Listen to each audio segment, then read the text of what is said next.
سابق وزیر اعلیٰ خیبر پختونخوا پرویز خٹک نے پاکستان تحریک انصاف کے بانی پر صوبے کے ترقیاتی منصوبے بند کرنے کا الزام عائد کرتے ہوئے کہا ہے کہ بانی پی ٹی آئی کہتے تھے کہ خیبر پختونخوا کو ترقی کی ضرورت نہیں۔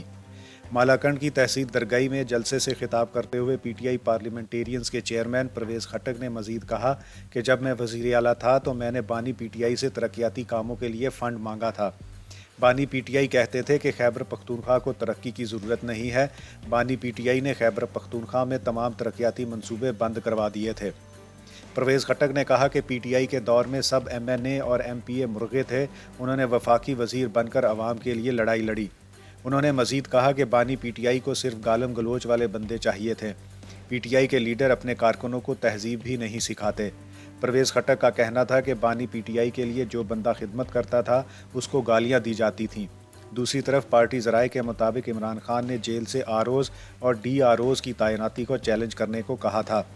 ذرائع کا بتانا ہے کہ عمیر نیازی نے سابق چیئرمین پی ٹی آئی سے جیل میں ملاقات کے بعد لاہور ہائی کورٹ میں درخواست جمع کرائی اور عمیر نیازی کی جانب سے ابوذر سلمان نیازی لاہور ہائی کورٹ میں پیش ہوئے۔ ذرائع کا کہنا ہے کہ لاہور ہائی کورٹ کے حکم نامے پر سلمان ابوذر نیازی کو عمران خان نے شاباش دی۔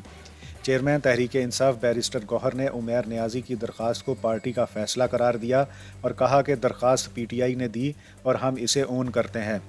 ابوذر سلمان نیازی کا کہنا تھا کہ عمران خان کور کمیٹی کے حکم پر لاہور ہائی کورٹ میں درخواست جمع کرائی ہے کہ سپریم کورٹ نے لاہور ہائی کورٹ کا ڈپٹی کمشنرز کے بطور ڈسٹرکٹ ریٹرننگ آفیسرز اور اسسٹنٹ ریٹرننگ آفیسرز کی تعیناتی کا الیکشن کمیشن کا نوٹیفیکیشن معطل کر دیا تھا اور الیکشن کمیشن کو انتخابی شیڈیول جاری کرنے کا حکم دیا تھا۔